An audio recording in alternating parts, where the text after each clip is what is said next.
Good morning student. अब तो आपका कॉलेज खुल रहे हैं, आप खुश होंगे, है ना। तो हमने कर लिया था अर्धवृत्ताकार प्रतिरूप। हमारा नेक्स्ट प्रतिरूप है अर्धवृत्ताकार के बाद हमारा नेक्स्ट है 12 नंबर पर चौकोर प्रतिरूप। चौकोर प्रतिरूप, इसमें क्या होता है कि इसमें मकान जो है वो एक दूसरे के बहुत पास पास होते हैं, ठीक है, और चौकोर रूप में दिखाई देते हैं, ठीक है। जो जयपुर नगर है वो इसी प्रतिरूप का है, चौकोर प्रतिरूप का। और अधिकांश जो स्थलीय बस्तियां हैं वो इसी प्रकार की होती है और उनके मकान बहुत ऊंचे होते हैं जिनमें तेज हवाओं और आंधियों से क्या होती है, सुरक्षा हो सके। बांसवाड़ा जो जिला है उसका जो सावनिया गांव है, सावनिया गांव, वो भी इसी तरह का है, ठीक है। ये कहाँ है, बांसवाड़ा जिले में, ठीक है। मतलब इस जैसे आपने देखा होगा ना, चौको चौको ऐसे, ये इस पट्टी के सारे ऐसे लगा लीजिए आप घर, ठीक है, इस तरह से बने होते हैं, ठीक है। ये मान लो कोई इनसाइड रोड वगैरह और इस तरह से घर बने होते हैं, चौकोर मतलब, ठीक है। अब नेक्स्ट आता है 13 नंबर पर पंखा प्रतिरूप। पंखा प्रतिरूप, फैन पैटर्न, ठीक है। इसमें क्या होते हैं, जो डेल्टा प्रदेश है, डेल्टा प्रदेश में जो या समुद्र तटीय जो बस्तियां होती हैं उनका विकास या नदियों की उपशाखाओं के सारे इससे पंखा प्रतिरूप का अनुकूल मतलब पंखा प्रतिरूप जो पैटर्न है उसका फॉलो किया जाता है, ठीक है। तट की ओर जो दिशा भूरचना की दृष्टि से अधिक अनुकूल होता है उस पर इमारत क्या है, बनती चली जाती है। भारत में अगर बात करें तो ऐसे गांव महानदी, गोदावरी, कृष्णा, कावेरी के डेल्टाओं में ऐसी बस्तियों की आकृति जो है वो पंखे के समान होती है, जो आगे से क्या होती है, फैली हुई और पीछे से एक बिंदु पर केंद्रित हो जाती है, ठीक है। आगे से क्या होती है, फैली हुई और पीछे से एक बिंदु पर केंद्रित हो जाती है। ऐसे गांव पर्वतपादी देशों में जलोढ़ पंखों की कांप मिट्टी पर बसे होते हैं और नदियों के प्रदेशों में भी इस तरह के गांव पाए जाते हैं। पंखा आपने देखा होगा ना किस तरह का होता है, इस तरह से, ठीक है, इस तरह से बसे होते हैं। नेक्स्ट आता है आपका, नेक्स्ट कौन सा है, मधु छत्ता प्रतिरूप। कौन सा है, मधु छत्ता प्रतिरूप। अब आपने मधुमक्खी का छत्ता तो देखा होगा, मतलब ऐसा लगता है जैसे एक ऐसे इस तरह से, ठीक है। तो दक्षिणी अफ्रीका में जो जुलू जाति के लोग हैं तथा भारत में जो नीलगिरी की पहाड़ियों में जो टोंडा जनजाति है, टोडा जो जनजाति है, टोडा है सॉरी, ये टोंडा नहीं है, टोडा जनजाति है, ये हिंसक जानवरों और शत्रुओं से रक्षा के लिए जो ये मधु छत्ता बस्ती है इसी तरह के पैटर्न का यूज करते हैं, ठीक है। नेक्स्ट आती है 15 नंबर पे अनियमित या अनाकार प्रतिरूप, ठीक है, अनाकार प्रतिरूप, ठीक है।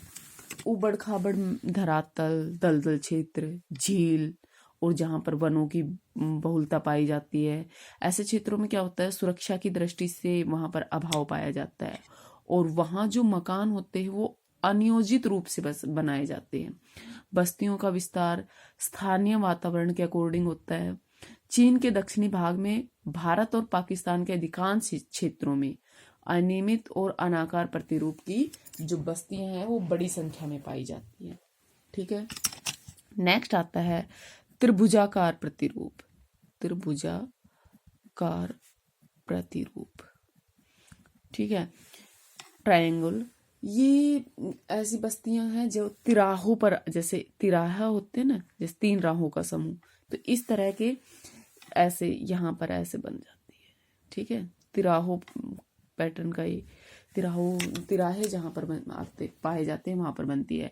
ऐसी अवस्था में 2 सड़कें या नदियों के मिलन बिंदु पर बीच के स्थान पर त्रिभुजाकार रूप में क्या होते हैं, मकान बनते जाते हैं और बस्ती कैसी लगती है, त्रिभुजाकार लगती है, ठीक है। फुलेरा जो कस्बे हैं उसकी नवीन आबादी त्रिभुजाकार लगती है। जिसके एक आधार पर अजमेर और जयपुर जाने वाली रेल लाइन है, जो एक स्तर पर फुलेरा जोधपुर जाने वाली रेल लाइन है, और त्रिभुज का जो कर्ण है वो अभिन्न अंग है।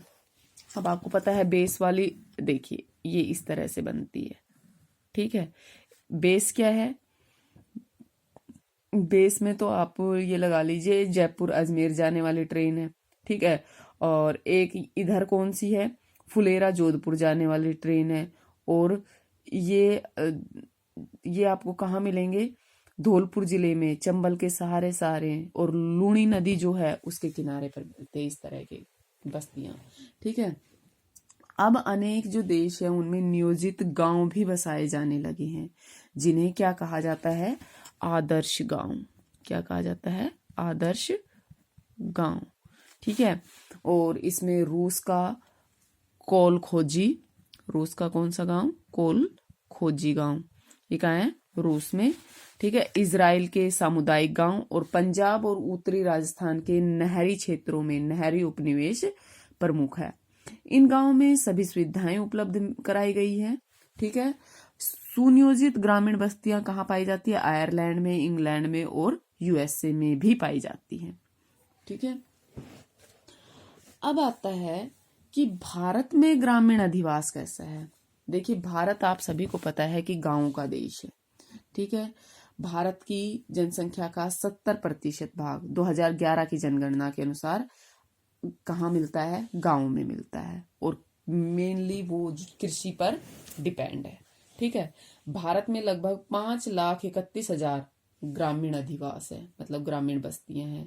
ये बस्तियां जलोढ़ मैदानों में भी मिलती है, नदी तट, बाढ़ के मैदान, प्राकृतिक तटबंध, पहाड़ों की ढालों, घाटियों, नदी वेदिकाओं, पर्वतपदीय क्षेत्रों, जल प्राप्ति, समतल पर्वतीय शीर्ष, कटक, तटीय भूमि, इन सब में फैले हुए हैं, ठीक है। गांव का जो औसतन क्षेत्रीय आकार है वो 5.6 वर्ग किलोमीटर है, और जिसकी जनसंख्या कितनी है, 1085, ठीक है।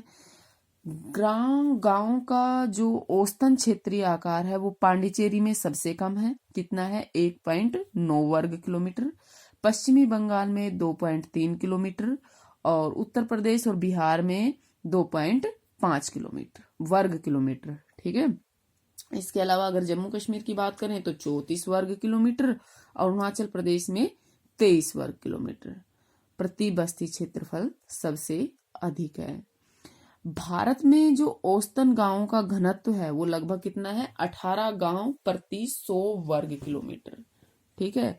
और न्यूनतम की अगर बात करें तो मिजोरम और जम्मू कश्मीर में 3 गांव प्रति 100 वर्ग किलोमीटर, और अधिकतम है पांडिचेरी में 53 और पश्चिमी बंगाल में 42, ठीक है। ग्रामीण जो जनसंख्या का घनत्व है वो है 191 प्रति वर्ग किलोमीटर, ठीक है। इसमें भी बहुत सारी भिन्नताएं पाई जाती है। एक और तो जो न्यूनतम अगर बात करें तो ये अरुणाचल प्रदेश में है, जहां पर 100 वर्ग किलोमीटर पर केवल 9 व्यक्ति पाए जाते हैं। दूसरी ओर अधिकतम कहाँ है, लक्षद्वीप में, जहां 100 वर्ग किलोमीटर में 710 व्यक्ति पाए जाते हैं, ठीक है। अधिक घने अगर ग्रामीण जनसंख्या वाले क्षेत्र की बात करें तो वो कहाँ पाए जाते हैं, सतलुज, गंगा और ब्रह्मपुत्र नदियों के जो जलोढ़ मैदान है वहां पर महानदी, गोदावरी, कृष्णा और कावेरी के डेल्टाओं में पाए जाते हैं, ठीक है। नेक्स्ट टॉपिक हम करेंगे नेक्स्ट क्लास में।